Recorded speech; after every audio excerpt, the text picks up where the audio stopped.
All right, well, welcome everyone. Thank you for braving the weather, coming out today in this Michigan snowstorm that we're having continually. For those of you who are new, thank you for coming. Those of you who have been here before, thank you for coming again. As many of you know, this is a vibrational orchestration of everything and everybody who's here. So we're going to be bringing in a lot of messages today, a lot of guidance today. We're going to take questions today. And for those of you who are new, we start off with a little lecture introduction. If you're not familiar with me, there are many YouTube channelings out there that I give my introduction about my journey to channeling, who I am, what I've done. So feel free to look those up. I'm not going to go through that in detail today. But I am a channel, and that's why we're here. We're going to be working with a variety of different guides, teachers, masters, collective forms of consciousness. I work with many. And as I start off today, I want everyone to know that this is an interactive session. So it's not just me up here speaking, teaching, channeling, doing what I do. I really want to hear from all of you because we're in a beautiful, beautiful time right now on the planet where so many people are coming into their awakening. And I have the distinct pleasure of meeting many of those people in my session work. And I can tell you for sure that times are changing. And everyone on the planet, not everyone, but most of the people that I'm connected with in this time are bringing that unique aspect of themselves to the surface and expressing something very creatively. So I want input from you. I want to hear what you're interested in talking about, what your experiences are, because it just helps all of us to understand better, who we're becoming as a collective. So feel free. Input, ask questions, raise your hand. Here we are at the end of 2017, and this has been quite a roller coaster year, I feel like, for many of us. I just came off silent retreat. So last weekend, I took 3 days of silence, no eye contact, meditation, yoga, mindfulness. I walked in nature. I had a lot of books with me. And it's a practice I brought into my life that's been so transformative for me. And where my mind started to go immediately was, what am I going to do next? 2018, what didn't I accomplish this year that I need to accomplish next year? And how am I going to do that? And what I came to realize in those 3 days was how we are always so far ahead of ourselves all of the time. We don't spend time to think and reflect on who we're becoming, what we've become, what we've been through, what we've gone through, where we're at in this very moment. And that led to this whole chain reaction from my guides and, connections I was making about this journey we're on collectively, where we're at today, where we've been and where we're going. And it's almost like this smaller fragment, that thought of, oh my gosh, what did I not accomplish? Where do I need to go? It became the whole theme of looking back at what we've been through on this journey here on the earth and where we're going. And so I want to relate some of the things that came into me about that and kind of draw in my work, almost like a culmination of what we've been receiving from the guides here this past year, and just solidify where we're at in this moment before we go launching forward, into next year. And my wish for all of you is that you do that you spend some time in reflection just in this current moment, not thinking about how you're going to dig yourself out of something, how you're going to expand something you didn't do, but where you are right now and what's good in your life, where you've come, what your identity is now, how it's changed. Because for me, that was profound. So what I was reflecting on in silent retreat is, of course, I came with questions about myself is, wow, here on the planet, we're going through this major shift, this transition. There's a splitting of timelines taking place right now. We have a lot of people that still are, walking through these old timelines, these old imprints. Many of us are. What do we need to know about that? And how is that connected, to some of the information I've been bringing in? Because it seems like to me, back in the beginning of the year, 2017, we were really walking this turbulent soul transition. A lot of us were going through very quick vibrational shifts. And some of the themes that were coming through were relationships and physical health and the way we chose our work, especially, and how we limited ourselves. And I think so many of us came through that realizing that we're so much more than what we were taught we were. And a lot of those limiting beliefs that held us back were the catalysts for how we crafted our lives. We were looking at everything, where we live, who we chose as partners, how we were creating, how we were working. And then all of a sudden, we had this solar eclipse in August, and leading up to that, a lot of planetary issues, right? A lot of the focus became collective, even leading up to August. And we had a variety of planetary alignments that were so purposeful in shifting our focus into that arena. And I believe the reason for that is we began to see truly what's happening on our planet that's causing all this stuff that we looked at here at the beginning of the year, right? We raised our vibration, we looked around, we thought, wow, this isn't working for me anymore. This isn't who I am. This is limiting for me. And then we had to look out on the planet and say, what is it that's limiting me? What's going on here, right? History's been the chronic theme this year. And really, I believe it'll always be the chronic theme because we're operating in history constantly. We think that we're creating things anew and we have new ideas, and we do. We're expanding on information, but there's always a catalyst, right, for that information. We have this divine record we carry with us. That divine record is collective, and it holds all of these fragmented aspects of who we've been through time. So these fragmented aspects of who we've been have been coming back to us slowly but surely through time. When we look out at the collective, we can see a lot of these fragmented aspects coming back up again too, right? We see it with the whole male-female thing we have going on the planet right now. We see it with weather events and weather patterns, things that we've experienced here before. Why is this happening? Well, and that was a question I went into my silent retreat with. Where am I going next and why? How are we going to resolve all of this? So what I was told, and this connects to a lot of the things that I've been bringing in, was, and for those of you who are at the expo, who were listening to my channeling at the expo, there's a great question that came in about divine masculine and divine feminine. And someone asked, what really is this? Can you define this for us? And the guides brought this beautiful dissertation through about the masculine being the mind, the organism of the mind represented as the masculine energy, the female energy being the emotional body. And that what's happened here is we've been so directed into the mind in that male dominant energy that we're always thinking ahead. We always have to plan. There's a structure we have to follow, right? And the mind isn't necessarily a negative thing. It's not a bad aspect. We need that male frequency. We need that male energy. It helps us to create and make, energy physical.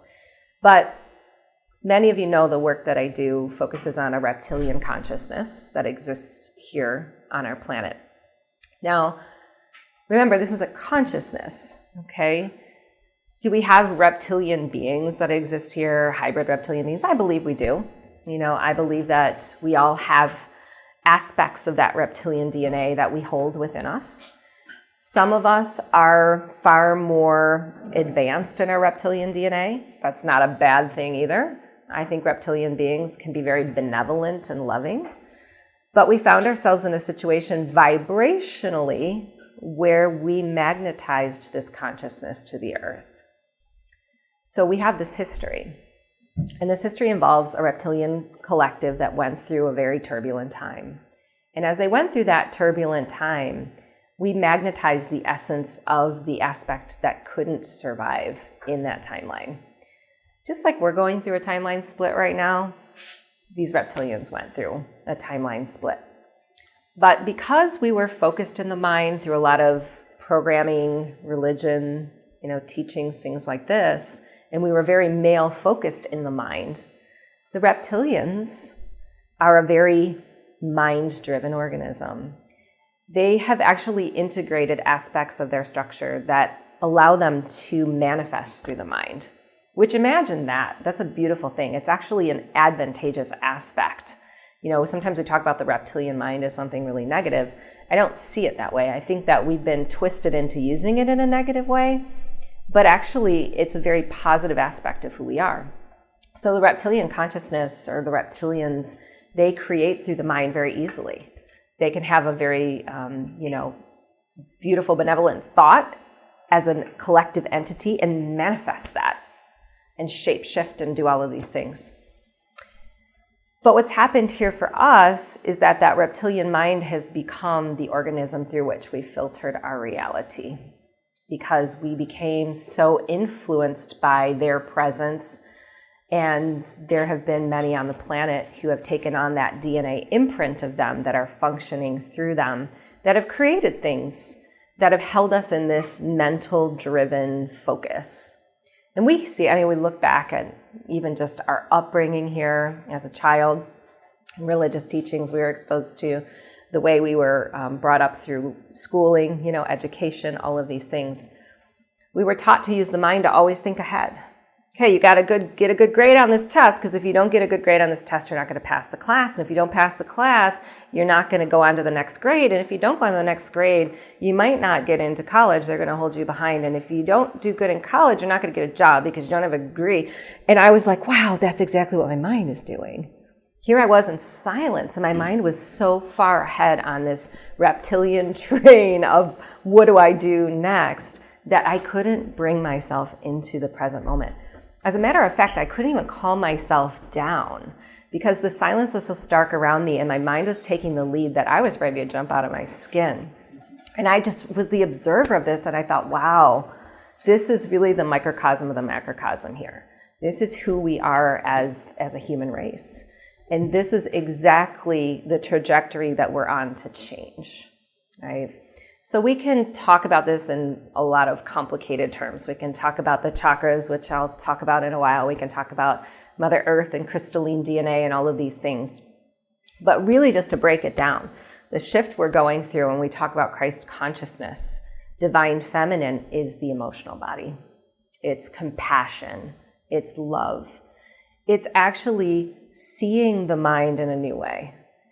And so in a lot of my work, the guides have brought up the emotional body almost as a frequency, a tool that we were given to navigate through our dimensional reality. And we often don't use it that way.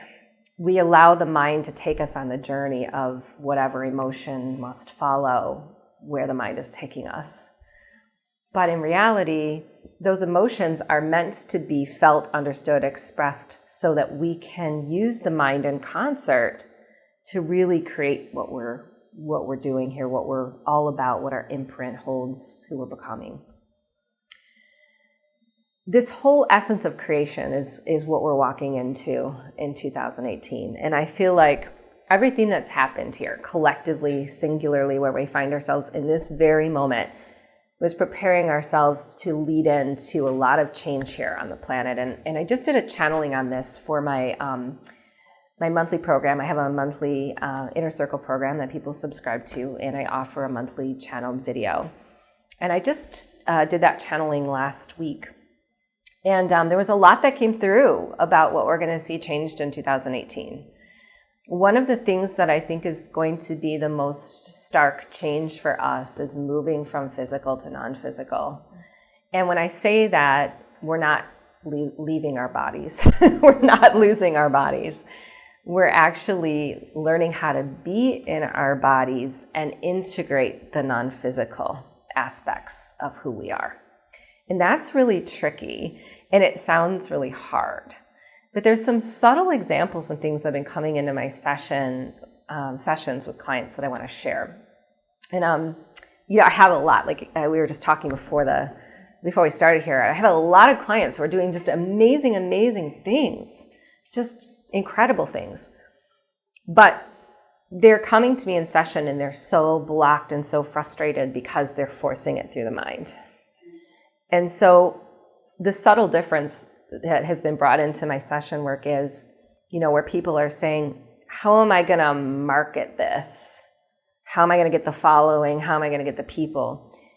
The subtle shift in the divine feminine is, what are the pathways or avenues for my expression? what pathways are available to me, right? It's a different way. It's almost like a subtle shift in consciousness away from that male dominant energy of how am I going to do, how am I going to get, how am I going to achieve, to what are the pathways? Who am I? What am I here to express? How can I create this in a way that's bigger, right? How can I expand my creative energy? Because female energy becomes the catalyst for how we're going to walk through this really interesting and I think exciting time on our planet, because we can't approach it that way anymore. Even in our relationships, we can't say, why is this person doing this to me? We have to say, how are we creating this together? And we can just take the example of the whole male-female thing that's going on our planet right now. Why is that coming up again? Because we've solved it or forced it through a male-dominant frequency. So it's got to come up again for us to approach the female aspect of this, which is, how are we in this together? How are we creating this together? How are we going to solve this together? Separation as we know it is becoming a different aspect of our reality than what we thought. You know, we've been used to being in these hierarchies of separation, male, female, government, individual, all of these things. We've lost our sense of connection. We've lost our sense of sovereignty. But we're beginning now to realize that seeing everyone as ourself is the pathway to change. And that's a really hard thing to do when we're on the other side of trauma and wounds that we've carried through time. A lot of those traumas and wounds that our mothers and their mothers and their mothers and their mothers have gone through. But the question becomes, why are we still going through it? We obviously haven't solved it in the right way. We haven't approached it in the right way. We haven't had the right frequency, right, to change the dynamic, because patterns repeat. So we haven't been able to shift that pattern. But this is what I believe we're truly walking into, is shifting this pattern in a more female-dominant energy. So some other things that were coming in for me, because my work has been gravitating more towards Christ consciousness as we go into 2018, is how that all relates. How does divine feminine relate to Christ consciousness? How does reptilian energy? That was my question. I said, I thought I was here to teach people about reptilians and what they're doing on their planet and how we're going to resolve that. Why am I going to start moving into Christ consciousness? And I was told, it's really one and the same. It's all within us. These reptilians exist here because it's a part of us. We are God. We are reptilian. We are male. We are female. We are, all of this. And until we begin to realize that, we're not going to shift it. So everything that we're talking about here about this reptilian consciousness and vibration and all that stuff, it's really the same as Christ consciousness. But at the same time, I believe that in 2018, we have a really unique opportunity. This has been coming through in my channeled writings in my book, as well as in my work. So many of you know Mother Earth, living, breathing organism being, has chakras, energy fields, right? All of this stuff that we have. What I've been told is there's a unique code within Mother Gaia that is going to be triggered in 2018. I talk a lot about ascension codes in my work. We have ascension codes within us. These codes are triggered by planetary alignments, and they are tied to intentions we have to expand. Sometimes we call this karma, right? Sometimes we call this turbulence and change and transition. But it has to happen in order for us to continue to grow. So this very unique female Christ consciousness, crystalline, energetic code within Mother Gaia is already being triggered right now, but will become full, I would say full in its capacity in 2018. And this is offering us a unique opportunity. The Christ timeline, as the Christ walked the earth, had a specific intent or purpose, and Mother Gaia called that intent or purpose forward. So I have some really great channeling for those of you who take my Lightworker courses about why Mother Earth commissioned the Christ timeline, the agreements that she made to bring the Christ to the earth. It was an important time for her because she saw the separation that was taking place from God. She saw how disconnected humanity was from source, and it was expressing itself on her, within her. So she almost brought this timeline together. I say almost, she did bring this timeline together for humanity to shift its focus. And as the Christ was here as a master teacher, he embedded those codes of his walk, of his journey into the earth to be revealed and activated again. And this is exactly what we're walking through. And this is how we're going to shift all this stuff. What is Christ consciousness? Quite simply, it's not the mind. It's not the emotional body. It's the integration of the two. It's the realization that there's nothing out there that has to do anything in order for me to be at my highest and fullest intent or to source what I need. So back to that analogy, we've been taught that we have to get the grade, we have to get the degree in order to get the job, in order to make the money. Christ consciousness doesn't work that way. Where we're heading is a new grid system. This new grid system is multidimensional. It connects to the universe. When we are in a 3D matrix, when we're in a 3D reality, that reality doesn't connect to universal support. It's limited in its perception. It holds itself separate of. It thinks that it has to create for itself. So we have a disease, and we think, I got to figure it out. I got to find the doctor. I got to find the diagnosis. I have to take the medicine. I have to do the work. If I don't do it, I failed. Still have this disease. I did something wrong. That is not Christ consciousness. Christ consciousness is knowing that everything that manifests because there is a solution for it, because there is a purpose to it, and that we don't have to figure it out. We just have to be in that state of abundance, of reality, of identity, that we are the Christ energy, that we're an aspect of God, to know that we're supported, right? It's a flow. It's not a force. It's not a male energy. It's a flow. And that's why the female is really coming in, right? We have to tune into those emotions to feel the way that our mind is causing us to disconnect. And that's what it's really there for. It's not that we're not supposed to express emotions. Emotions are like, the guides say, almost like the calibrator of our structure. We have something sad that happens to us. We express the sadness and we're recalibrated back to the present moment. We're upset about something. We express the anger. We're recalibrated back to the present moment. But because our mind has been focused in the future, focused in the past, we've been using these emotions in a way that we hold on to them and we revisit them. So we've been in a pattern here that's held us back from source energy. It's held us back from that multidimensional grid. It's held us back from sourcing the way that we're really meant to source. So we're rediscovering our sovereignty here. Just how free we really are, and just how supported we can be in that freedom. And this is becoming the choice, because this free will that we came to experience, it allows us that choice. So I want to make a couple quick points about what's been happening here on the planet and some questions I've had about that, because we know that Mother Earth has raised her frequency, and we've had a lot of turbulence in adjusting to that frequency. We know there's a new grid system that's been installed. That new grid system is a multi-dimensional grid.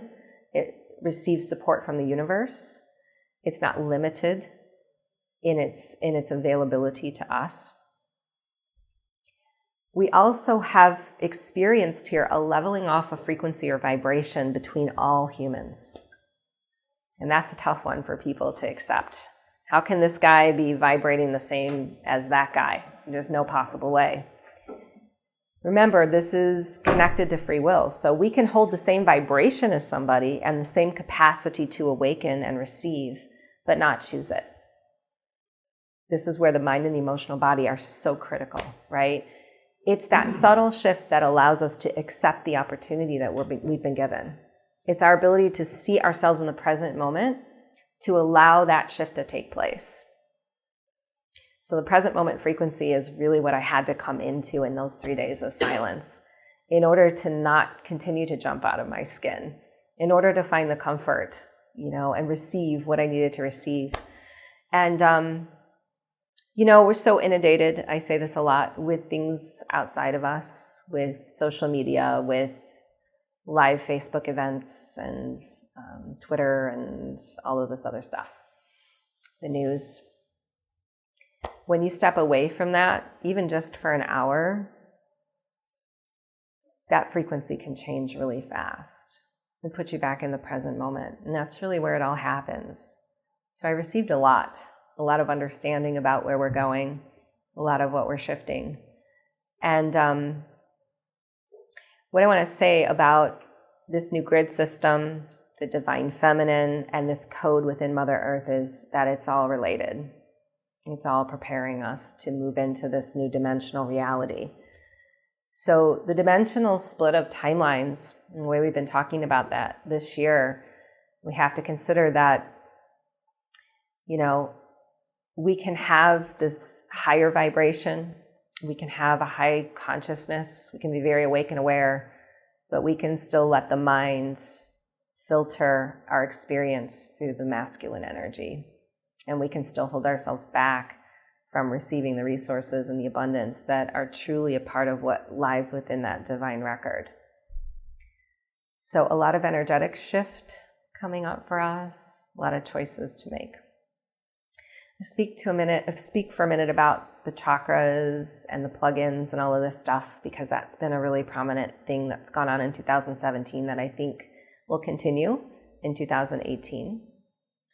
We have an integration right now going on in a lot of different areas energetically.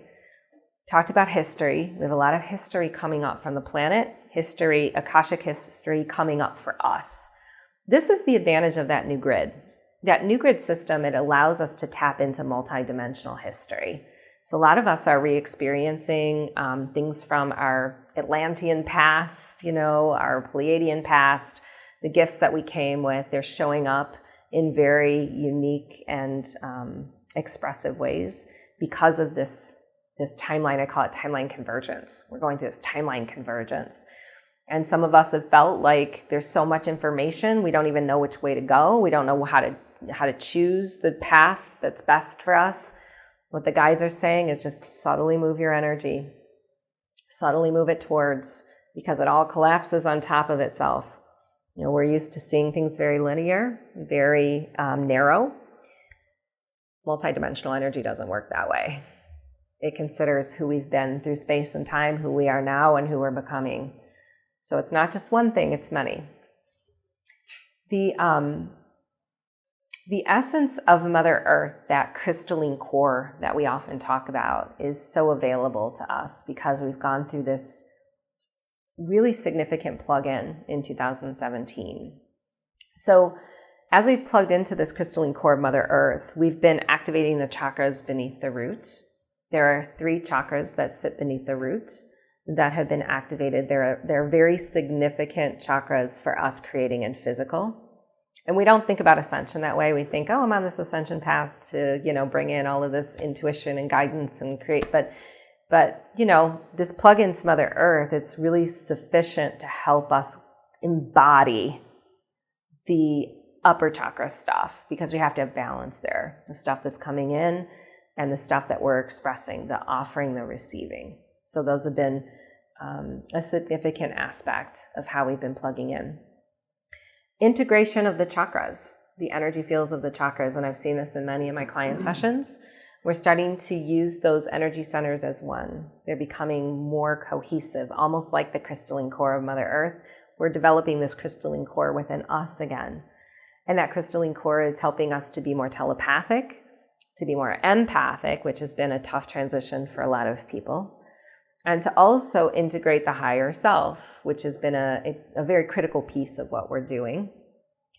We have 3 separate crystalline containers we operate in. Our soul container, which is our singular expression.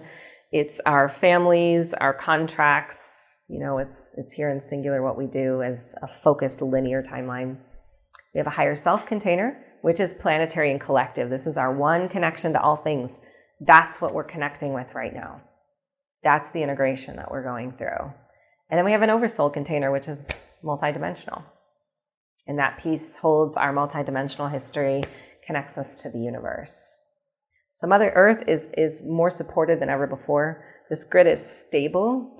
There are portals open that are allowing new beings, new guides, new collectives to come in and assist us.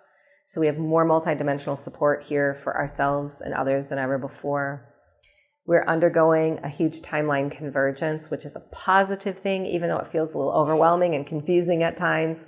I think as we move into 2018, we're going to sort all this out. The key to sorting it out, divine feminine. Present moment, emotional body frequency, tuning into that, making sure that you're staying in that present moment, not jetting out into the future, not going into the past, not using old paradigms, old programs to filter new ideas through, because that's where we're getting stuck. Filtering new ideas through old paradigms. Questions, comments, anything anyone wants to talk about this year, next year, things coming up? Okay. I have about 10 minutes or so. If there are no questions, I'll probably channel a little bit earlier than what I thought. So what we do here, for those of you who are new, is I channel in a group of guides, collectives who are best suited for this room and beyond, because we film today.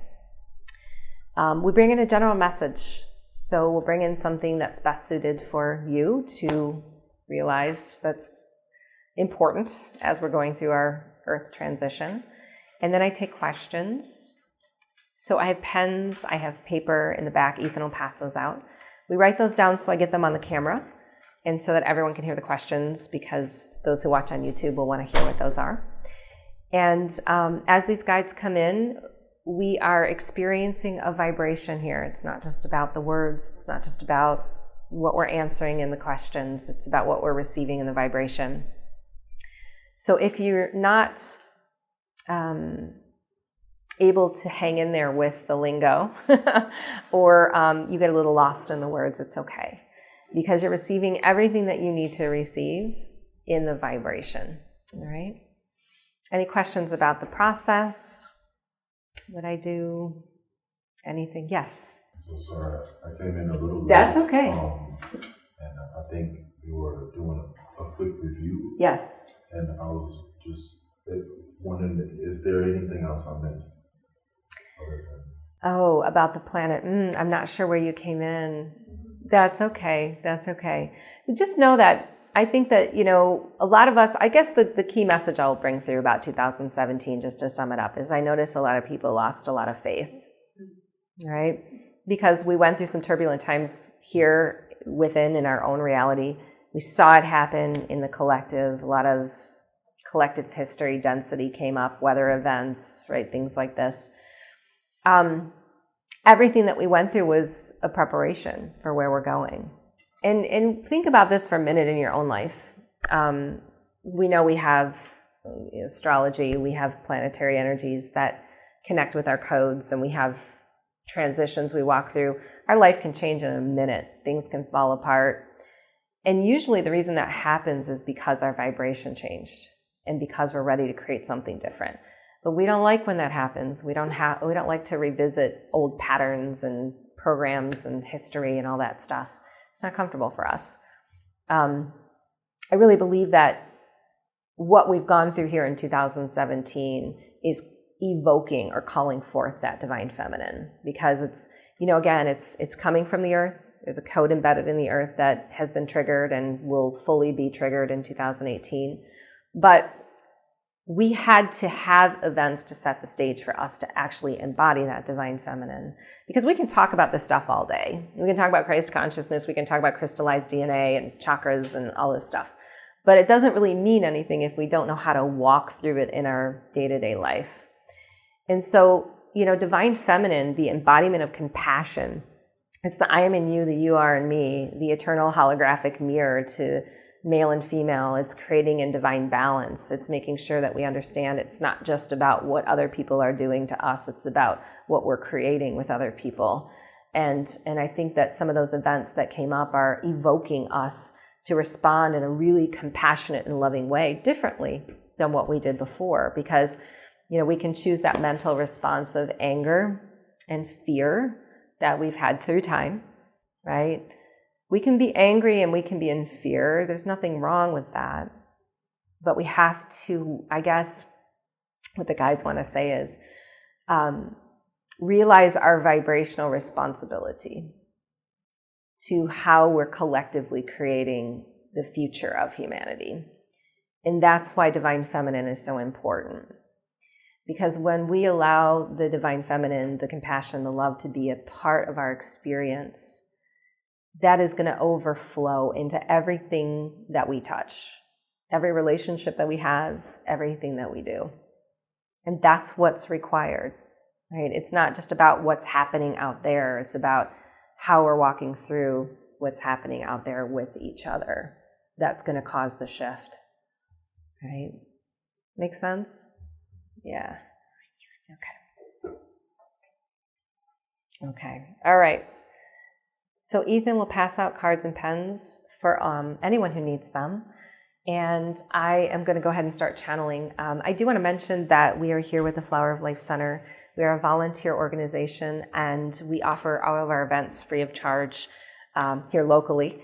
And the way we support that is through donations. If you are able to donate, great. If you can't, that's okay. We use the donations to pay for this room, and anything over goes into our other programs. We have many programs, including a youth program, conscious activism, movement, variety of different magazine things that we do. All right, let's go ahead and get started. Sometimes we get vibrational processes and activations. If we get those, we'll always explain how to walk through those, sit, breathe, all of those things. And I twitch and move a little bit when I channel. It's just the difference between the vibration of the beings that are speaking through me and the vibration that we exist in here in physical. Greetings, we are the Pleiadian Collective. We are very pleased to enter this vibrational transmission in harmony and love and peace. We are connected with all of you through this vibration in such a way that it is our intention to lift yours as well. Every frequency that is a part of the vibrational transmission that is offered is embedded within you and integrated by you in order to create a change. So understand, please, that when these transmissions come through and these communications are offered, they're always attuned to exactly where humanity is in the moment and exactly what is needed to support humanity in its further transition. We are pleased to begin with an analogy of the way in which we see your current vibration on the planet and the way in which we believe Mother Earth will also be transitioning as you walk through a series of solar integrations that are assisting you in bringing back aspects of your past timelines. Humanity as a one has been interconnecting more solidly in the past several linear months. There are many reasons for this that we can engage. Those reasons are not especially important to review, but we would say that they have much to do with the way in which humans have been perceiving their reality. We have always been very strong proponents of you accepting that your perception is a valuable tool of the way in which you create both your collective and singular soul reality. What we have noticed is that as many of the vibrational shifts have taken place here, many of the planetary alignments that have come to engage your chakras and attune your chakras, many have begun to perceive their reality differently. This perception can often be skewed in the way that it is allowing ascension to take a course that is of most benefit to humanity, even when your consciousness is raising. We want to allude to some aspects that we believe are skewed that can assist you to hone that perception. You have come very far in the way that you are looking out and reflecting into the collective and the events that take place there. But we now want to assist you in understanding there are a set of cooperative components that allow that perception to become further aligned with Source, to strengthen this collective union of humans and actually strengthen your Mother Earth Gaia planet. We want to start with the analogy of many of the weather events that have taken place on your planet. Especially of late, there have been fires and disasters, some of those very human in their nature, others affecting the natural resources of Mother Earth. As you've perceived these events as a collective race, there's a measurement of that perception that can be analyzed by beings such as ourselves. And you may wonder, why would you wish to take a measurement of the way we are perceiving our collective reality?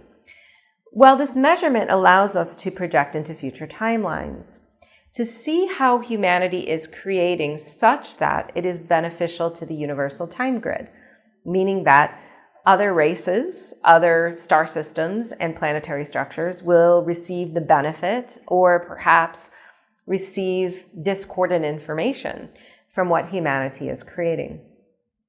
Now, as many of you have shifted your consciousness, you have begun to perceive many of these events on your planet as being man-made. That there is a group of people, perhaps on your planet, that are creating falsely events on your planet that are perceived to be true. And that these events are very detrimental to humanity and have an intent to limit humanity in the number of beings that currently exist here on this planet. We want to break this down for you in a way that helps you perceive differently, because this perception is not wrong. It is actually a higher knowing of the way in which your collective reality is operating. But the response to that perception can be the catalyst for you creating potential timelines that are not in harmony for humanity or for the universe. Let us start with the way many of these chain reactions take place. There is a spark, a small event, a notion, something that takes place on your planet that many are announcing to humanity as a potential disaster. That potential disaster may be very contained, and it may have erupted from a timeline event that was historic. How is it that human beings find themselves in the same place at the same time to experience these traumatic events? Well, of course, by agreement. All of you have made agreements to be here in this physical reality. Those agreements were not to suffer. But as you have honed and shaped your own timeline energy, you have taken yourself on a journey or a path to magnetize very similar beings with similar intentions to your reality. Could you consider for a moment that the community that you exist in, those that live closest to you, actually hold similar intentions? Regardless of how they are reacting to their collective reality or their singular reality, embedded within them, there are similar magnetic tools that align your frequencies to be in physical at the same place and at the same time. So one of these events now takes place, and it is announced to humanity, and humanity begins to perceive and define it through their perception. Perception is a frequency. It is not just receiving, but it is offering. This is important to note, because every time you make a judgment, a definition of something in your reality, that judgment, that definition, that perception is offered by you as a frequency. So as human beings, collective human beings, are tuning into this event, they are perceiving its history. They are perceiving its creation. They are also projecting it through time. Now, what came first, we ask?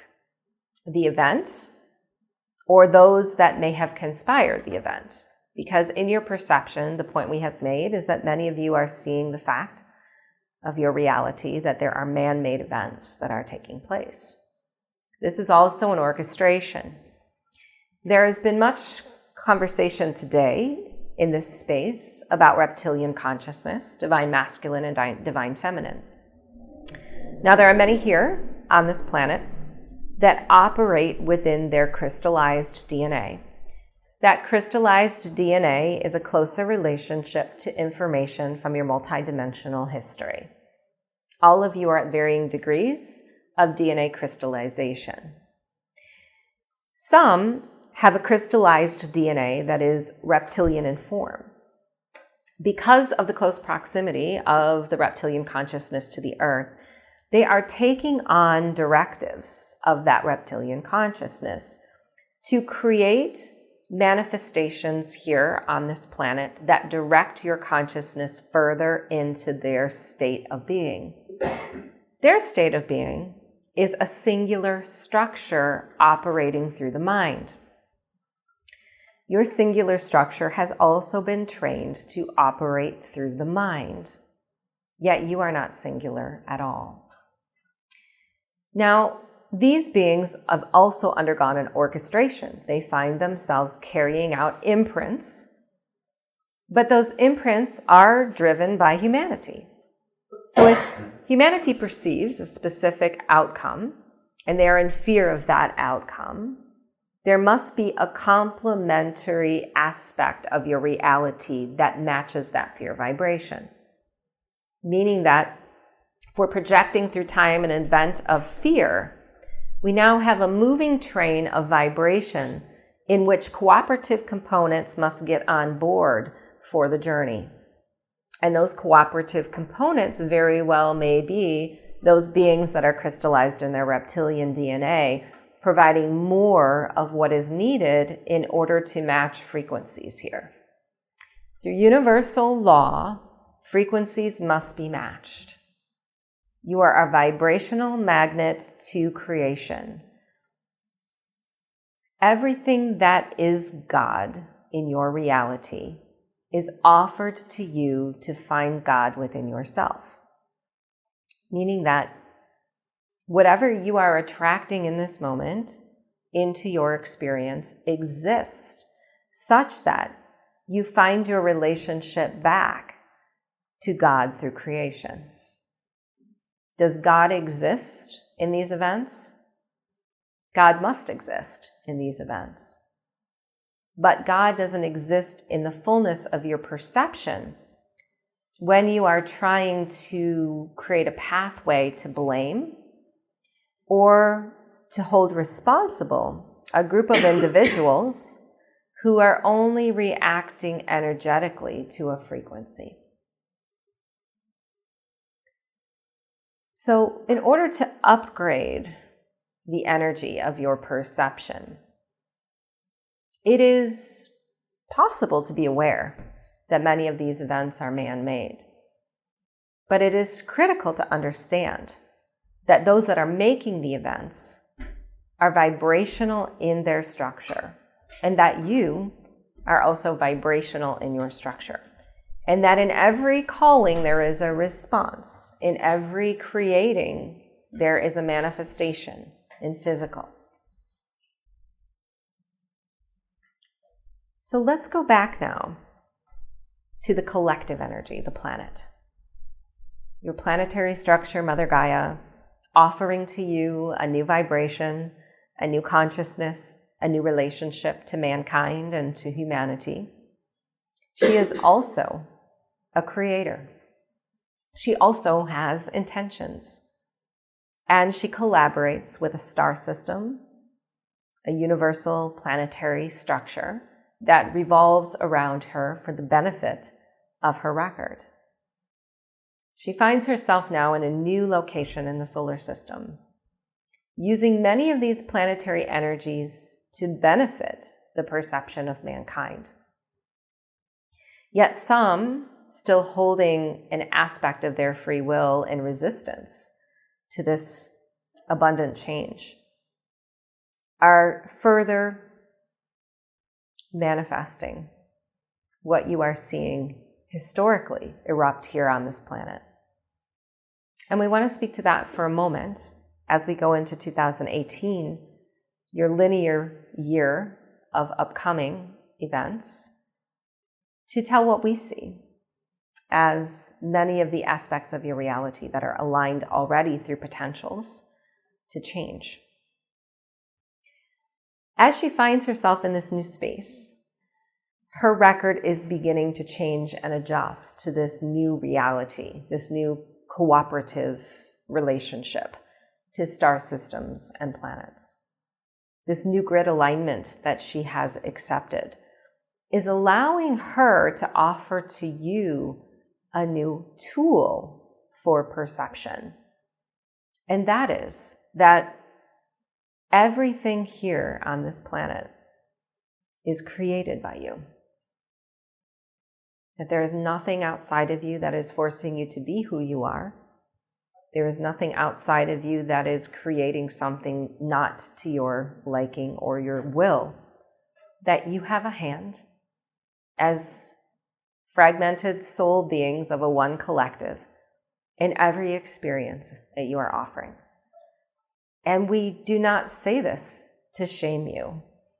We say this to excite you, to show you how valuable a currency your perception truly is of these events that are taking place. That the perceiving of man-made events is not necessarily the problem, but the emotional response to that perceiving that you are holding in relationship to past wounds, to traumas, is what is holding you back from accessing the truth of God. That all things that are in divine order shall be. As we walk into 2018 with you, we offer to you that you have already set a chain of events in motion to transition hierarchical aspects of your planetary structure. Two of the most critical that we see that will be a focal point for humanity are the way in which you perceive your healing and the way in which you perceive currency. These two structures, being deeply aligned with the divine feminine masculine balance, can no longer exist here on this planet in their current shape and form. Because in the same way you've projected through time this event that we have brought up as an example, you have defined your monetary system and your physical exchange of currency. And the way in which divine feminine frequency is activated within you cannot allow for such a hierarchical process to exist and still solve many of the problems that humanity has created here on this planet. Because in the same way you're looking to these man-made experiences, you are looking out at your planet to what has been created and wondering how much currency will it take? How much physicality will it take? Well, we believe that you are on the trajectory to see just how much non-physical information and vibration can make significant change. Many of you in your structures are becoming more telepathic and extrasensory to the extra-dimensional information that is available to you through this new multidimensional grid that we have spoken of. As this begins to come in, you are feeling the difference in your physical bodies between the relationship of higher dimension and what you've created your material in. This is why many human beings will continue to struggle in their physical bodies throughout this coming year, not because they are meant to suffer, but because their physical material must shift and adjust in order to manifest into this new dimension with you. Your perception of this is critical as well. Many of you who perceive disease, discomfort, or pain in the body, excessive tiredness, can begin to have the relationship with your physical material that it is in a state of adjustment. And we ask you to feel the relief in that statement, that you are in a physical state of adjustment to non-physical reality. And that as your cellular structure adapts more of its non-physical, it will begin to release some of the more physical components that are still held in this old grid system, which is the pain, the disease, the discomfort that you are feeling. We also believe that there are many who will experience interdimensional contact in a heightened state of visceral response in 2018 due to the way your structures are quickly vibrationally adjusting. These may come in dream state, these may come in lucid state, these may come in physical. We have spoken much about disclosure in the past. We believe that our analogy of perception ties in very closely to the way in which you will also experience disclosure.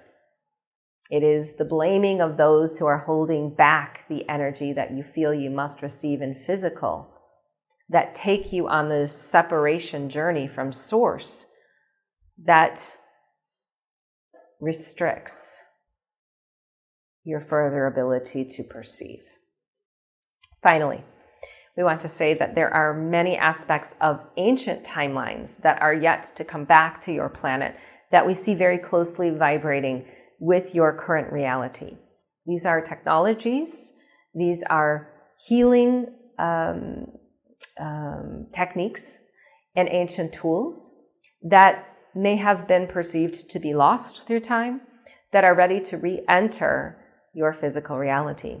Again, we lend this to the new grid alignment as well as the way that humanity has changed its vibration and accepted a new dimensional reality. The Christed consciousness we will leave you with is a further aspect of how you will transition this planet. This is a several-year process. It is not something that will be experienced by humanity in a very quick fashion. The reason for that is it also relies upon very intricate energetic connections between you, your DNA, and Mother Earth. But this will be a focal point for you as you walk through 2018, understanding the ability to balance masculine and feminine energy to create for yourselves and for others. And we are very pleased to take questions.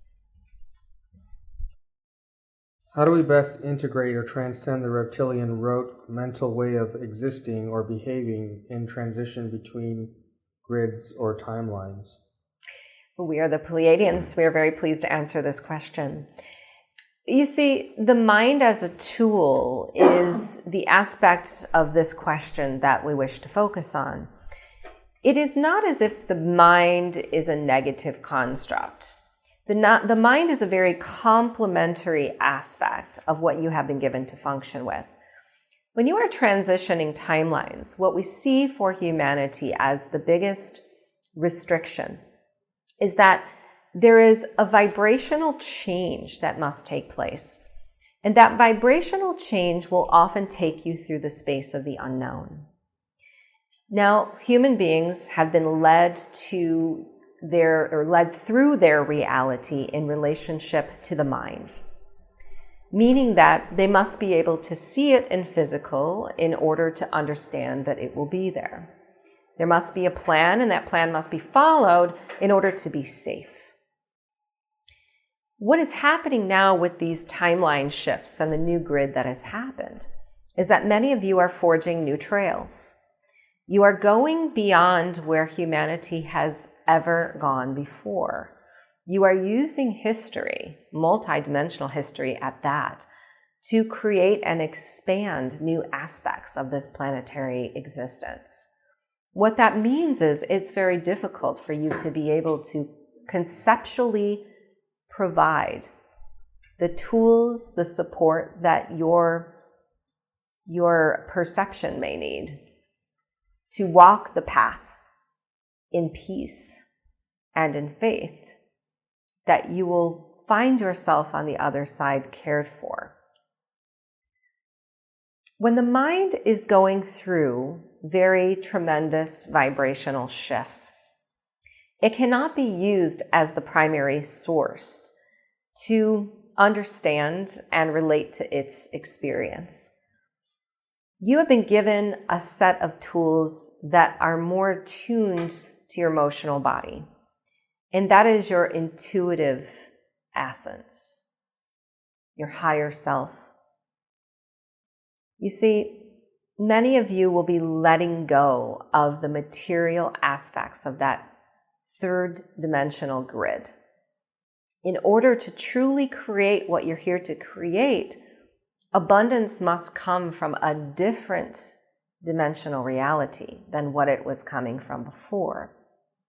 That requires leaving behind what you were relying on before and walking into the unknown.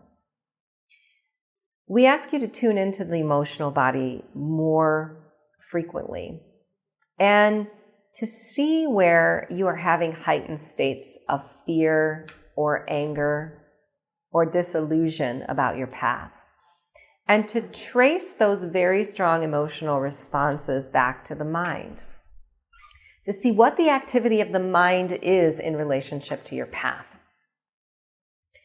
Time is an essence that we also want to bring into this discussion, because time is operating differently right now on the planet than it ever has before. And as you walk into 2018, time as you know it will be quite different. Your relationship to time has been defined in a way that humanity has limited its ability to create.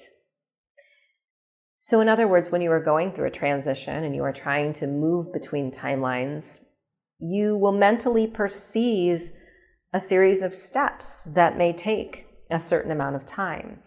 And just that analogy of time can bring you to a lower state of vibration in the emotional body. Feeling the discord, the defeat, the relationship to wanting what you want in the now, not being able to be perceived or realized until the future.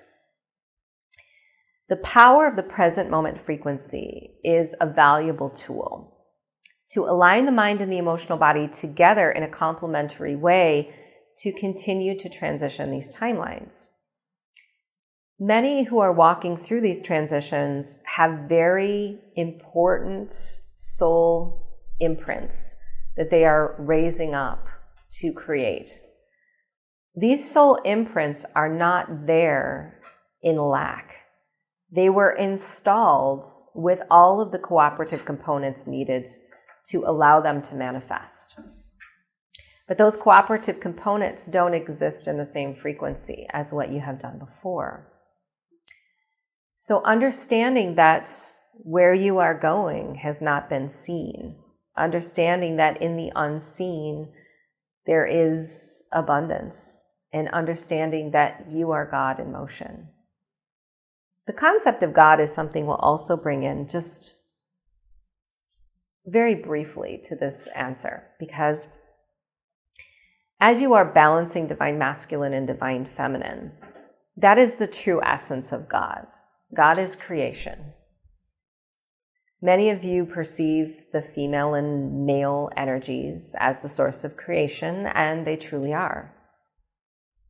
That essence of God, it knows that there is nothing that it holds within it that it does not have a match for outside.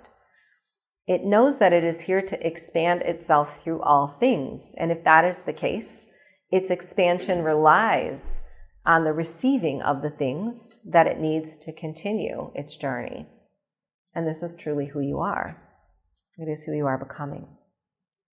So our best advice to you is to feel your way through these transitions, to use the heightened tools that you have currently of telepathy and instinct, and to realize that your perception of the way in which your receiving takes place has everything to do with how you are restricting yourself from God.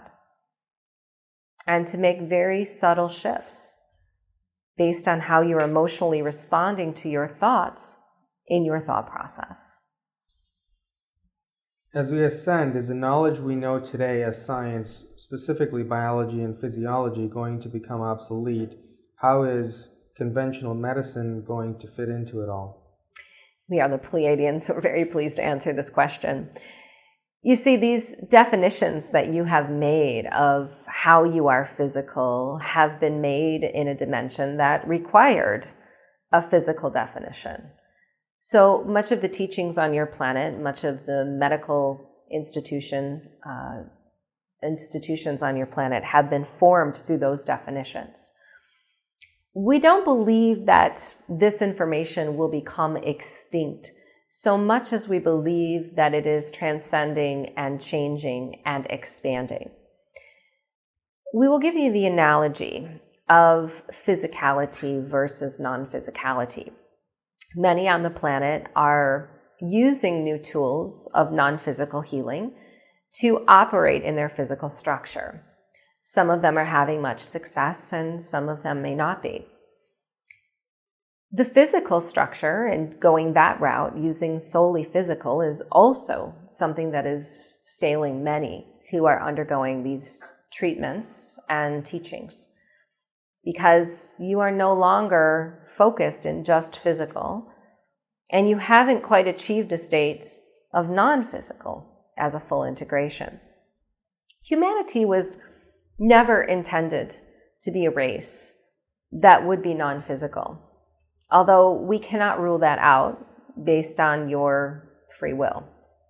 However, here on this planet in this time, what we see is a merging together and integration of the physical and non-physical. So what that means is non-physical teachings are coming in specifically to complement the way in which you've defined your physical bodies thus far. Many of these teachings, as have been discussed in the linear year of 2018, are ancient or multidimensional aspects of your energy fields that are yet to be revealed and are currently being brought in order to complement where you have been and who you are becoming.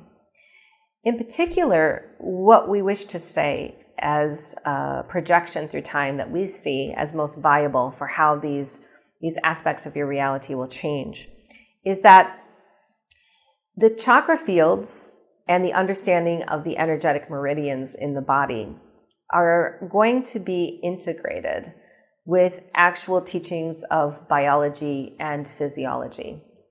The notion that something can happen in the body that is just physically related is going to be a past analogy of the way in which these teachings will be used.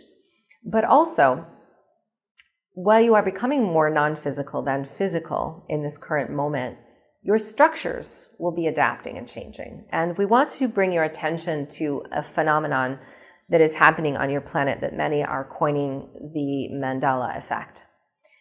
There are physical aspects of your history through time that are changing to complement the aspects of Mother Gaia that are also vibrationally changing. This is information that was created in a certain speed that is now vibrating at a different speed and is perceived differently by humanity.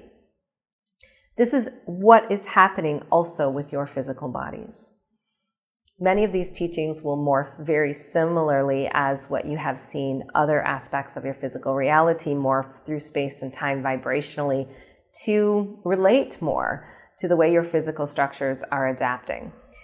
We believe that the way your physical structures are adapting in the coming 5 years will be more on a reliance of light and consciousness than what they ever have before. Some of the structures and the organs that you have in your body will not any longer be needed in the way they were needed before. Breath and prana and the access to that breath and prana, the knowledge of the way that it activates the meridian structure, will be something that also complements these teachings and these transitions. Do the Elohim have a message for us today? Mm-hmm. Yes, we are the Elohim. We are very pleased and honored as a part of this transmission to offer our love and light and support in this time.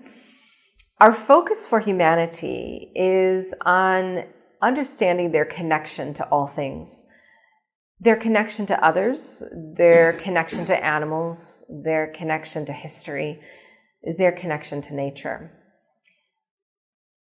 What we believe for humanity to transcend its own soul experience is that it must understand that soul experience through new eyes, through collective forms of frequency, such that it no longer suffers through what it feels was given to them as karma or as a punishment.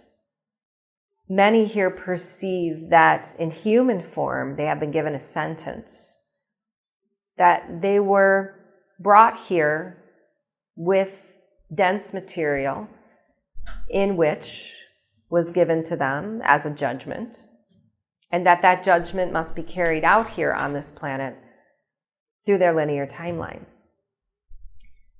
It is our purpose to assist humanity in seeing that everything that is embedded within you when you arrive here in this form is not just for you, but also for others. That in the path lies the gift.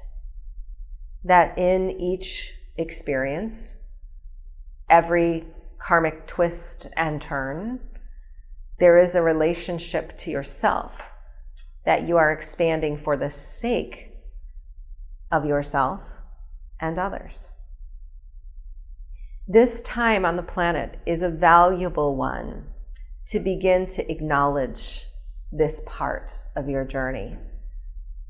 That what you have manifested, what you have created, was not a mistake. That regardless of how you have been segmented in your male energy or focused in the mind, that your record held a purpose. That purpose was weighted equal to the dimension that you were in the moment. And that everything that is arising is working for you. There are many conduits of the Elohim that exist here on this planet. These conduits are activating Mother Earth through a frequency that is offered in this transmission of the Elohim. This activation of and through Earth is a portal opening to understand new teachings that are anciently aligned with the fragmented soul essence, meaning that we have the ability to transcend anything that we are experiencing in other timelines as well. That all of our history that we bring with us, all of the parallel lives that are affecting this current one, all of the future lives that are also affecting this one have purpose and meaning. And that we are the king of our own kingdom. And that kingdom is mighty and wide. Have we been at a higher consciousness in the past? Yes, these are the Pleiadians coming back in. There have been many enlightened forms of collective consciousness that have existed here on this planetary space through time. But we wish for you to understand the way in which Mother Earth has existed in multiple dimensions. This will help you to understand and realize the way in which your consciousness has changed here and how it is revisiting these ancient forms of history again. Many of these enlightened beings that existed here on this planet were responsible for the original seeding of humanity as a new life form, as a new organism.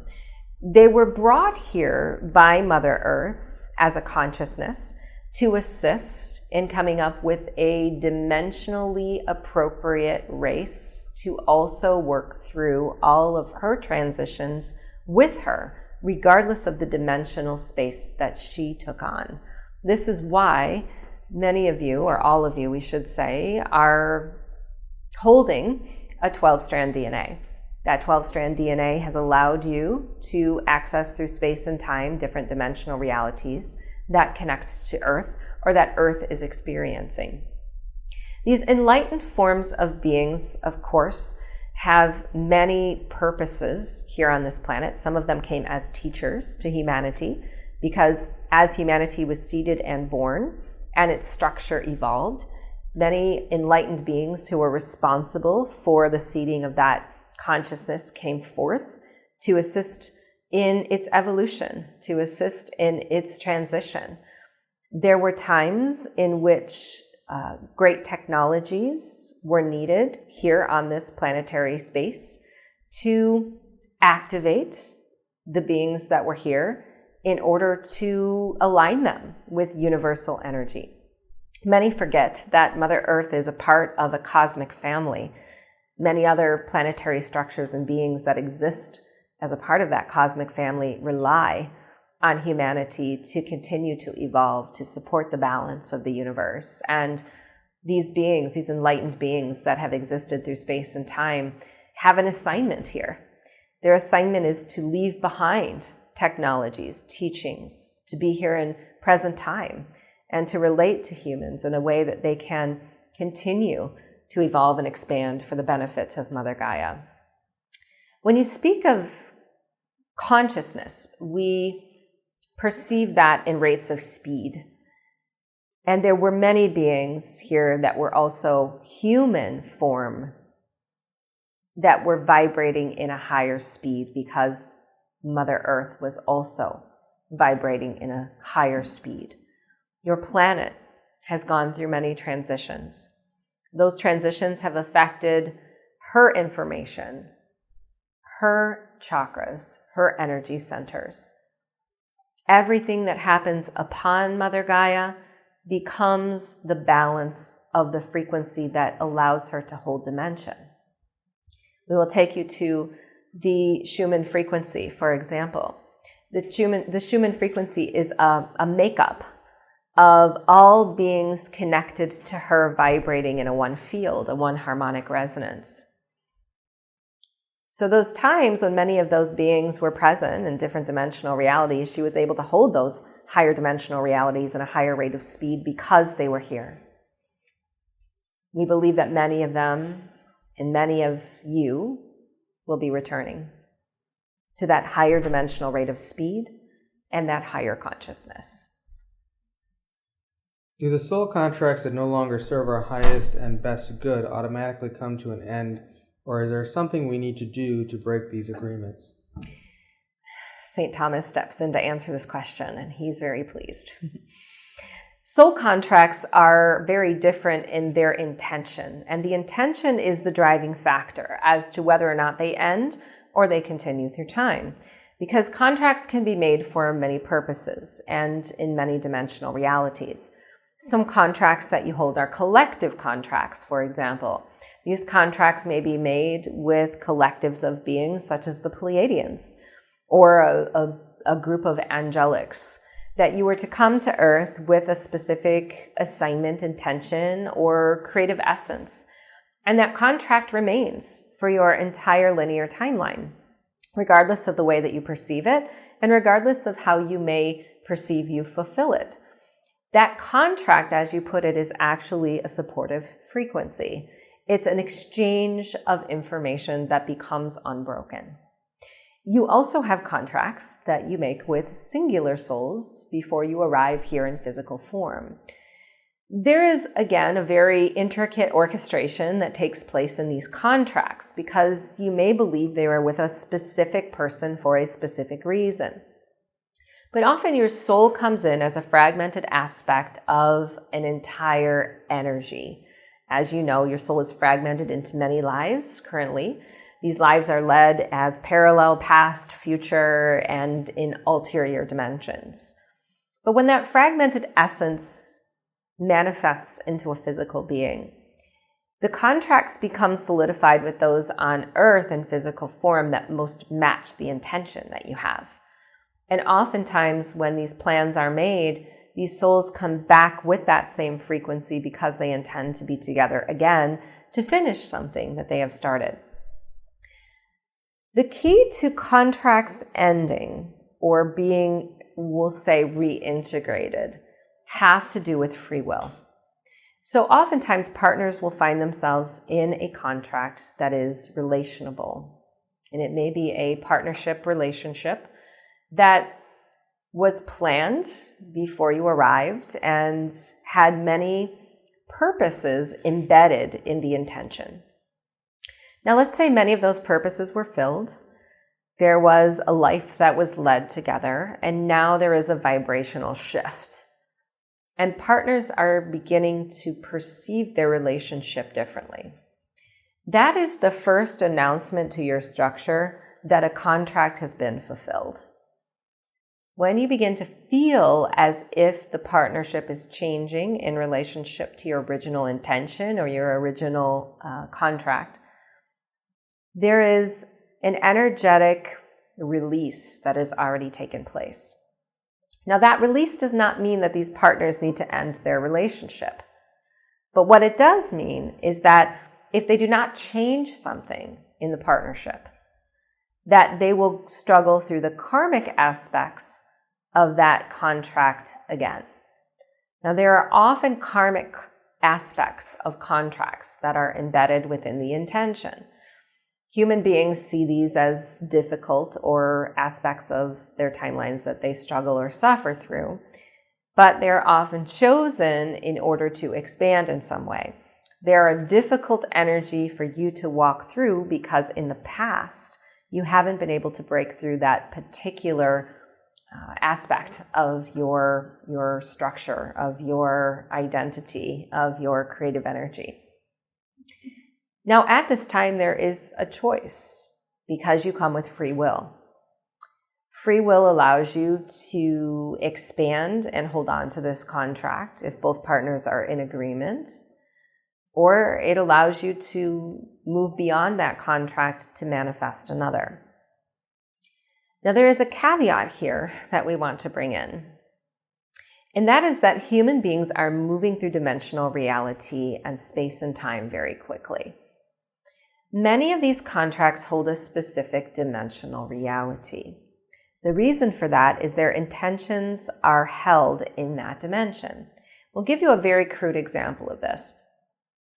Maybe an intention here in physical is that you desire to be a parent. And in that parenting, you are going to come to more knowledge about yourself through the experience of your children.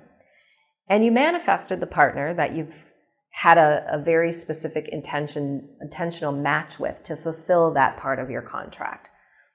Now, we'll call that intention a third dimensional contract. We don't call it third dimensional because it's wrong or it's bad or it's lower than. There is no dimension that's worse than another. They are all different in the way information is perceived, and they're all different in the way that vibrational speed is offered. But you've perhaps now moved dimensions. And the way in which you perceived the intention of parenting through higher dimensional eyes is different. That higher dimension offers you more information of the fragmented self. That is the difference. When you exist now in a fourth dimensional space, you're not better as you may perceive it, but you are more knowledgeable about the aspects of the self that are also learning how to be a parent. Now that intention may not match anymore, because the way in which you intended to be a parent in this one contract feels different to you than what it did in the old dimension. And this is why we see now on the planet many contracts, especially between beings that were made in the third dimension, are beginning to break apart. Because as that higher speed is accessed and more information is brought in, new intentions are being held. And intentions are being expanded beyond their original perception, you see. So again, you have a choice. You can bring that partnership and that contract into that dimension with you and reorganize it and change it such that it matches the new intention. Or you can choose to break the contract and end the contract and move on. Contracts ending are a vibrational component of your structure. They require three things. They require your free will, your sovereign decision to end the contract. They require a shift in reality or dimension, and they also require a new vibrational speed. When those things are achieved, contracts will typically be closed. But make it quite clear. As contracts end, they never go away. They are always integrated as a part of you. So if that physical contract is now broken apart, the energy, the imprint of that contract still remains.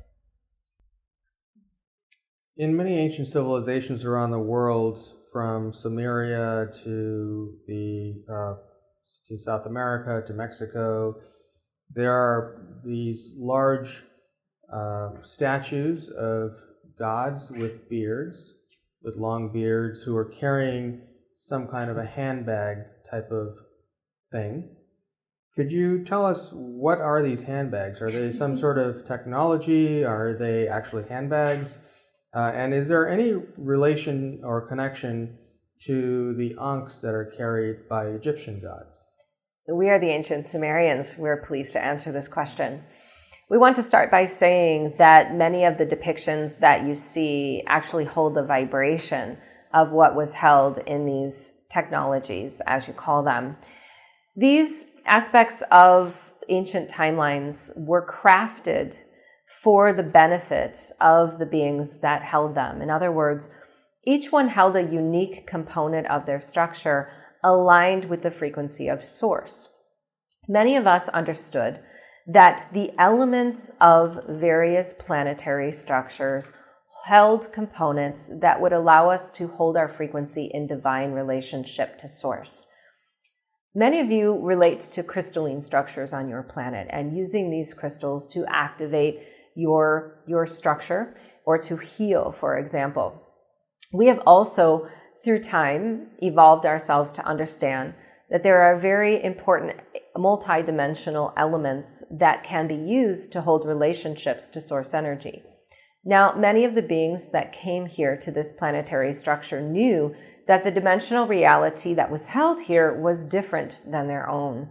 And in adjusting themselves to this frequency, they would go through physical and non-physical changes that would take them out of their original structure in such a way that they were not able to apply the knowledge or the wisdom that they had come in intentional relationship to the planet to offer. So what was done was an individual aspect of that fragmented soul in its multidimensional light was replicated and crystallized through elemental structures to be held by the being in their travels and in their relationship to humanity and to the earth. As they brought these structures from another dimension, they evolved through time. It was important that they were held, and this is a critical aspect of the technology. The energy of many beings, such as ancient Sumerians that walk the earth, it was a different vibrational relationship to each other than what you experience today here in your current form. We speak to telepathy, and we believe that human beings have not fully accessed the telepathy of many of the ancient races that were embodied here in form. This form of telepathy, it is not just with each other, it is not just with the collective. It is an energetic exchange through the vibrational structure of a being to hold it in a source consciousness, such that Akashic record information is available in a very fast rate of speed. Now, this Akashic record information being available is also able to be used as a tool of manifestation. So in these technologies, connecting to the vibrational structure or the hand of the being that was present, it shaped and molded itself to the unique structure such that whenever a vibrational difference was detected in the field, there would be a harmonization back to source. These had to be uniquely designed and held by each being because moving into the dimension of Earth, there was a separation between one collective energies and source energy, such that that separation caused a very dysfunctional energy within many of these ancient collectives. To hold on to this technology or device was to always have a beneficial relationship in harmony and balance with Source, regardless of what was encountered on the earth or with other beings, or what was accepted in a dimensional reality. Now, you have asked the question about the ancient Ankh symbol. We come to bring that through as a relationship to energy as well. This symbol holds its relationship to energy in that there was a discovery made in a very ancient timeline. That ancient timeline existed in a state of oneness. That state of oneness is not a specific planet. It's not a specific race. It's not a specific consciousness. It is of God. That God energy, it understood of itself that as it continued to expand, it would take a shape and form that would be beneficial to all things. And there would be an alignment or an arrangement of information such that there would always be an opening to Source and an abundance of information assembling beyond the structure that would allow Source energy to connect to whatever was being created. You can think of this Ankh again as similar to the technology that was held in being a balance between physical and non-physical creation and what already exists within the universe. So when you are using this ancient symbol, it can be very similar to this technology in that it balances the structure to create an alignment with who it's become through time and through space beyond what it is in this current moment. It considers all things connected as God and that expansion of God in unity with all things. So what you're saying is that these technologies allowed these beings to function as essentially gods in this dimensional reality, whereas otherwise they could not have. Yes. We believe it was required in order to also ground to Earth, because as you are grounding to Earth as a multi-dimensional structure, you must hold some form of dense relationship to physicality in order to be a conduit for information. We understood that these unique technologies that were used by our predecessors and ourselves would enable us to not only hold the density in alignment with Source energy, but it would transmute incoming density such that we didn't have to hold any more than what was required in order to be here and do the work that we came to do. Are we still speaking with the Sumerians? Yes. So why were you and other ancient god races pictured as tall, Caucasian, bearded men? Were you actually that way? We manifested in a form that was relationable to the human consciousness, but in a way that needed to be also relationable to what we came to be, which was God-like teachers of humanity. We also manifested into a specific physical form that would complement our energy. You see, energetically, you are operating in information. Your physical structure, as it is contained in a cellular energy, skin, bones, all of the things that make up your physicality, it is defined based on all of the information that you hold. So when we manifested here, we manifested into this larger state of physicality because we held more information than many of the humans that existed in that time held within their energetic structure. There have been some recent reports and YouTube videos that some of these, the physical bodies of these ancient Sumerians have been discovered and are in a stasis state where they're still alive in some sort of technological device pod or something. Is that actually true? Did you create such technology so that you could travel into the future timeline of human race? These technologies are a bit misunderstood, and it is true that we have developed a codex or a process in order to allow our physical and non-physical energy bodies to be preserved through time. The reason for this isn't so much in relationship to our reappearance on the earth, because as your planet has evolved, there have been a variety of timelines that have changed in relationship to beings, gods, teachers coming back. You see, it is a vibrational match in the way that this timeline evolves. So everything that we have done in the past, it is changing in response to the way humans are perceiving their reality and continuing to evolve as well. We call this more of a codex and less of a technology, because from our standpoint, as we manifested here in physical form, we knew that the preservation of our energy body would be needed, not necessarily the physical body, but the information that we had assimilated here, because there was a dynamic change within us. Think of your current experience on Earth as a singular being. Everything that you create, everything that you do, it becomes an imprint that is embedded within the structure of Mother Gaia. This is how important you are. You make a dimensional impact on this planet and on this collective. We also perceived our ability to make a very significant dimensional impact on this planet and this race.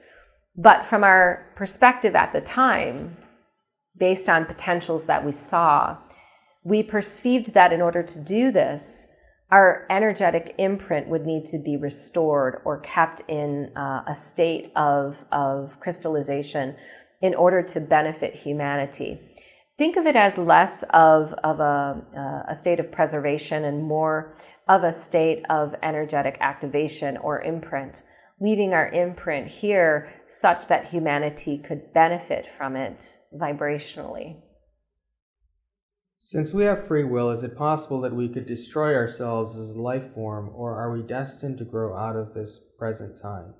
The Pleiadians come back in to say, yes, it is quite possible, of course, with free will, that you have any potential here as humans to destroy the planet Earth or to restore the planet Earth. But of course, we always default to potentials. And there have been times, of course, here on your planet where you have seen such destruction. And we will go back to the great floods, perhaps, that many of you are familiar with in history. These great floods were manifested because humanity was not operating in its fullest intention to connect with the universe and source energy and creating timelines that did not benefit the earth and humanity. Here on this planet, however, as you're revisiting history, as it is coming up from the Akashic record of Mother Earth, you are now seeing through new eyes, through new vibrational eyes. And we do not believe that you are creating in alignment with any of these potential timelines that are similar to the Great Flood or disasters. It is not possible right now based on the number of beings that have already ascended their consciousness and what we believe is forging a path to a new humanity. But yes, nonetheless, you do have a free will. You do operate in a free will universal structure here on this planet that allows humanity to choose its reality. I'm a little confused by some of the information presented here by this channel in the past. My understanding is that the draconian reptilian grid is no longer active and has been replaced by a 5D grid. Also, it has been my understanding for quite some time that karma is no longer needed or an active part of humanity and our evolution. Can you confirm this or elaborate? We are the Pleiadians. We're pleased to clarify this. First, we will start with the grid. Yes, there are 2 grid energies that are currently connected to your Mother Earth structure. There is a 3rd dimensional grid. This grid we will define first, and this grid is not one that is currently connected to the universal time grid or multidimensional support. Human beings created this grid system. It was created in a timeline that was not intended for humanity. This is why it is often referred to as a reptilian or a 3rd dimensional grid that is no longer useful or needed here. Much of your timelines that were created were connected to this grid, and they do not receive universal support because the grid is broken. It has been segmented. It has been fragmented. It has been taken away from the connections of portals and the universal time grid because it does not any longer serve or benefit the Earth or the continued evolution of the universe. There is a new dimensional grid that is available and connected to Earth. For the sake of humanity, we call this a fifth dimensional energy. However, it is capable of changing to a different dimension as well. It is multidimensional in its nature, and it is connected to many other star systems through the universal time grid. This is the collective reality that we see you most transitioning to. Now, karma is not necessarily a factor in the way in which these grids have been installed. They haven't been installed necessarily to rid you of karma so much as they have been installed to activate positive timeline information such that you are able to use karma differently. Human beings as a soul vibration to some degree will always hold some form of karma in this earth experience. The reason for this is not because you must suffer. The reason for this is that karma has been chosen as your evolutionary process. Karma is only your relationship to information through time. You see, human beings have defined karma in a way that is very negative. We do not see karma necessarily as being negative. We believe that you create density around karma, which is a very thick material that holds you back from the progress that karma allows you to make transitionally in your lives. You as a human race came created to function through universal law. And there were a series of, we'll call them a progression of evolutionary steps that were included in that universal law to assist humanity in its constant ability to evolve and expand. Karma is one. Now, in order to move between grids, it is not necessary for you to clear all of your karma. When you are moving between grids, what you are doing is you are sourcing differently through the connection to the multidimensional universe. The third dimensional grid, or for sake of a better term, the reptilian grid, solely relies on physicality. It is physical for physical, it is time for time, it is counting for counting, it is material for material. This new multidimensional or fifth dimensional grid does not operate in physicality alone.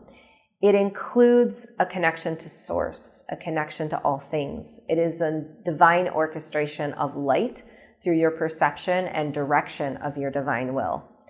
And the way in which you shift into that grid doesn't remove necessarily the karma, but allows you to be able to freely create without accumulating the density, and using the karma as a valuable tool to continue to expand and create. In a previous channeling session, you made the statement, no illness, no physical disharmony can exist in the same dimension in which it was created. Can you expand on this? Yes. We are the Arcturians. We wish to explain this question in detail. You see, when you create a timeline, any timeline, that timeline holds a dimension. And you have the ability to shift that timeline through a change of dimension. That is how, in this physical reality, patterns are changed, grid lines are aligned, and cooperative agreements are made. When you have a physical disease, let us say, that physical disease was manifested through non-physical information. A strong pattern of thought and emotional response created a non-physical vibration or frequency that became so strong that cellular energies began to coincide and react to that pattern, such that a timeline was born. That timeline of disease is created and held by you. And it does not have to be a timeline. Let's first clarify. When you have a disease, that disease could move through you very quickly without holding on and being a full timeline that you must experience. But oftentimes, because of your perception and attention to the disease, very much to what we've spoken about very early on in this transmission, you create a very solid timeline. Timelines must hold dimension. Oftentimes disease will be a lower dimension only because it's very physical. It's limited in its non-physical information, and it's taking a very physical format. So in order to heal the disease, in order to remove that energy or to reorganize the cellular pattern, you must bring in a new dimensional reality that overrides the current one. What that means is that there's a new speed of vibration and there's new information presented. So we'll give the analogy of physical for physical that was talked about a minute ago. When you have a physical disease, oftentimes you are searching in the physical for the cooperative components that you believe will heal the disease. Again, third dimensional reality that you're holding in your perception of this timeline. Sometimes we will go outside of the physical and we will contract non-physical healers. But the non-physical healing has a physical expectation built around it, you see. So even if we're working in a higher vibration with non-physical healers, we are still filtering the result in a dimensional energy that isn't serving the healing. We have to move our consciousness beyond the disease. And this example that we wish to bring in has been coming up with this channel in many different, they bring in this example that's been coming in many different readings, especially in relationship to the Christ timeline. The Christ, being an ascended master, walked the earth in relationship to many who held disease and sickness. He was able to manifest instantaneous healings because he did not see the sickness. He did not acknowledge it. He held the dimension or the consciousness to not see the physical reality other than divine source or God. This is how you shift dimension. It is your consciousness. It is your relationship to the information and the way you perceive the information that allows a new dimension to step in. Sometimes this is the conversation with the body that it is in the process of being healed. Sometimes it is being in the present moment with the realization that you are supported, and that regardless of what is existing in this moment, that the next moment may be different. This form of consciousness is creative. It's allowing that pattern to be reorganized into the solution.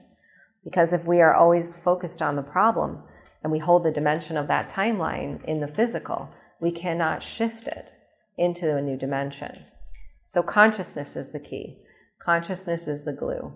This is how we move the timeline of physical healing into the relationship with the physical body and begin to manifest it differently.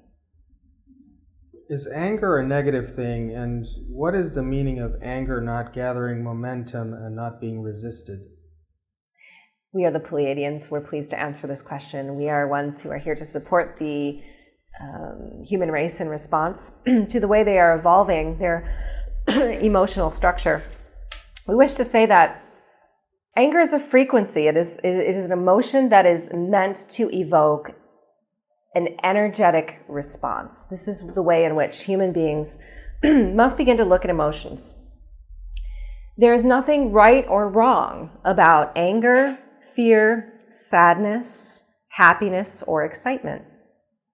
They are all different frequencies that are available to you to harmonize your energetic experience. They were built into your structure so that as you walk through time, the way in which you express emotion allows you to come back into balance with source. So let us say there's a car accident. Someone rear-ends your car. There's an immediate emotional response of anger. That anger can either be expressed in the moment, it can be held onto, or it can be revisited. When it is expressed in the moment, you are recalibrating back to source by allowing yourself to understand that this experience is something that is an opportunity. In the way in which we express anger, the tool that we use to express anger, the vocal tone that we use, the way that we exchange with another, has everything to do with how that balance comes in and how valuably we use that tool. So when the anger comes up and we feel it, when we acknowledge it, when we express it, but then we allow ourselves to come back into source consciousness, we have a very valuable opportunity. And that is to live in harmony and continue to be in the present moment with the next decision.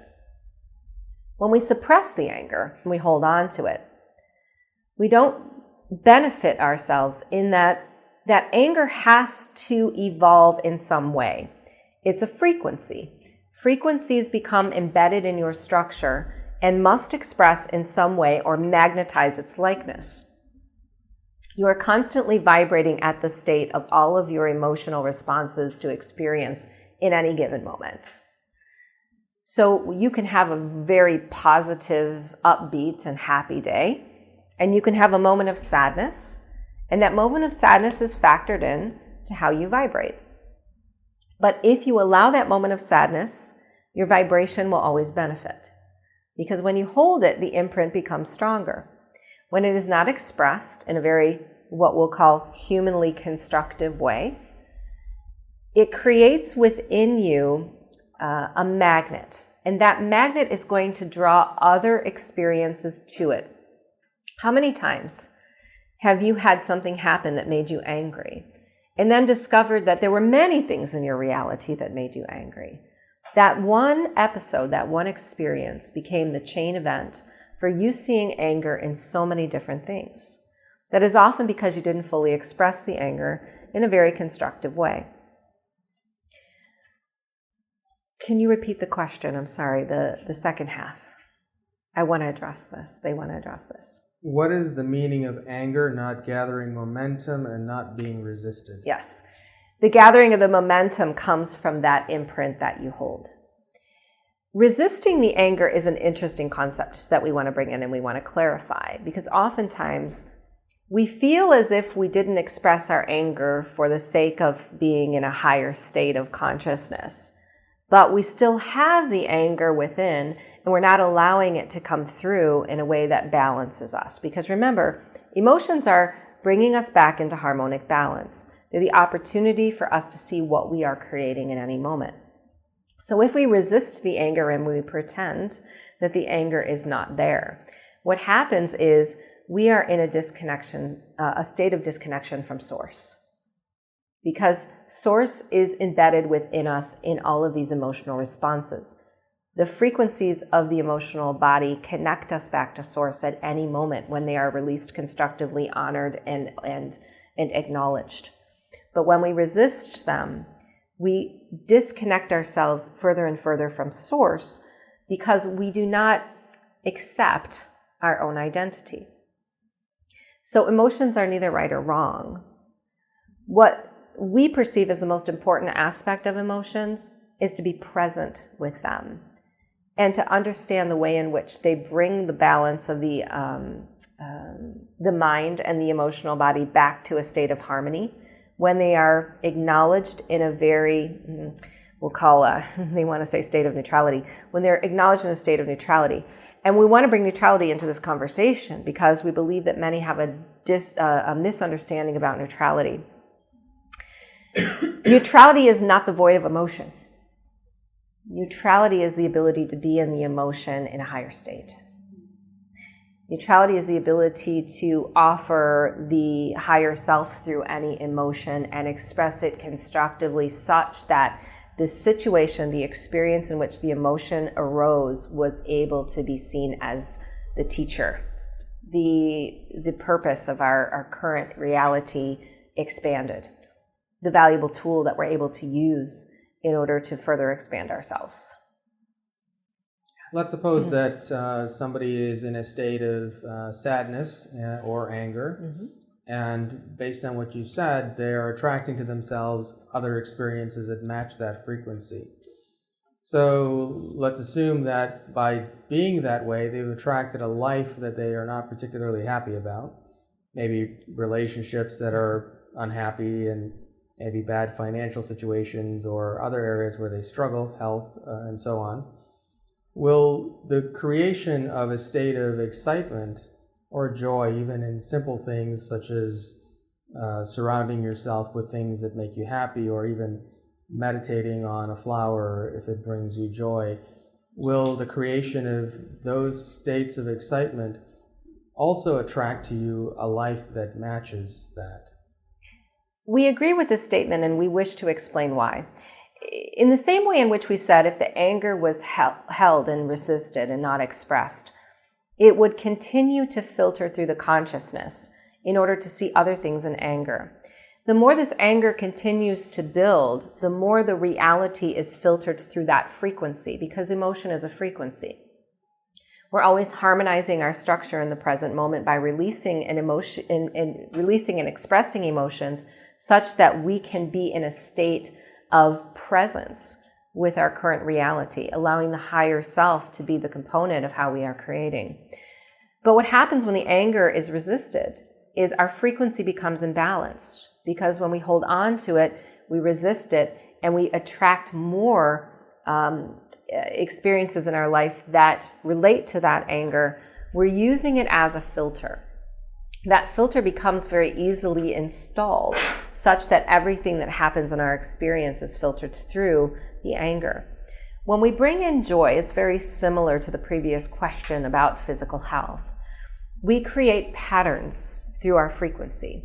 So imagine now this anger that's held back becoming a dominant part of your energetic frequency, and a sacred geometric pattern forming in your structure that adapts to that anger, that frequency, such that every experience you have is connected to that pattern. When we interrupt the pattern with a new emotion that we experience, we have to rebalance and recalibrate our frequency and change our patterns. And this is why it is so valuable to strive to experience joy and bliss in your life, to follow your most creative essence. Because as you do that, you're always allowing yourself to have, we'll call it an escrow of vibrational information or energy or frequency that can calibrate you back when these experiences happen. Because here on this human planet, as you well know, there are a variety of experiences you will have that will be difficult, that will cause feelings of anger or sadness. And those are the times in which that escrow of joy or abundant frequency can really balance and attune you such that you can walk through experience easier. But does by doing so create a physical manifestation or effect in our physical lives, such as transitioning someone from poor health to perfect health, or financial struggle to financial abundance, or a relationship that is unhappy to a relationship that is happy? Well, it must, because the way in which you are structured as a pattern is how you manifest through a magnetic charge all experience in your life. So if you're holding a dominant frequency of anger, and your patterns have now formed very solidly around that frequency of anger, you are going to continue to manifest the people, the places, the things, the experiences that equal that frequency. If you're now balanced in your joy frequency to the anger, regardless of the little things that come up in your life, you've now repatterned yourself in a different way. And through that pattern, you will magnetize the situations that are more joyful, that are more abundant, that are more related to the self. But further, we want to say that manifestation is not just a tool of your frequency. It's the way you're also directing that frequency through time. So we do want to go back to the discussion of the mental and emotional bodies. It's not just about the experience that you're bringing into your life, but it's about the way in which you're thinking about those experiences, past, present, or future, that is also applicable to the way in which you manifest. Could you conclude the session, please? We're very pleased, and we are the Pleiadians. It has been our pleasure and honor to be here in this vibrational space with this collective. We offer to you that as you continue your ascension timeline, that there are many that are here in support of you. throughout history, throughout time, as we have watched humanity evolve, it has been our pleasure to be of assistance as we continue to do so. We wish you many blessings and great joy. Go in peace.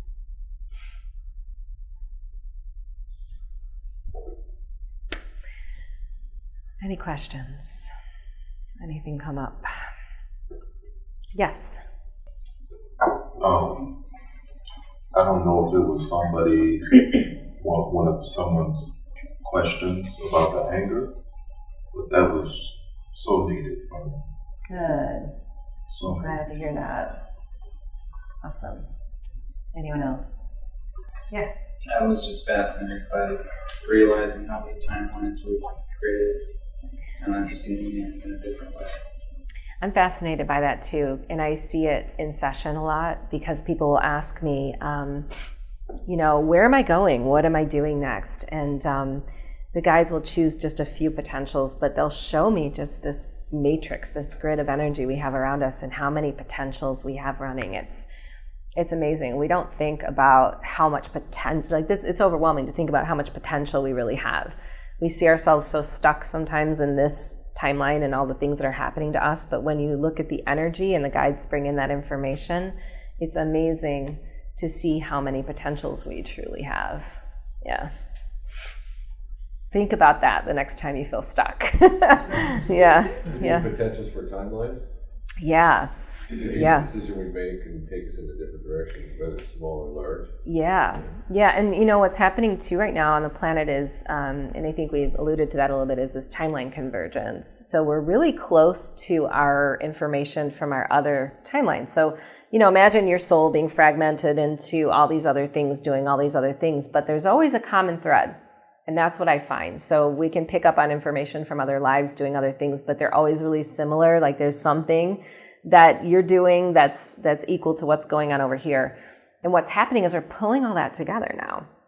And so we have more potential than ever before to use the lessons, the knowledge, the things that we're learning from these other timelines to create. So It's part of that because we may be reaching a certain critical mass.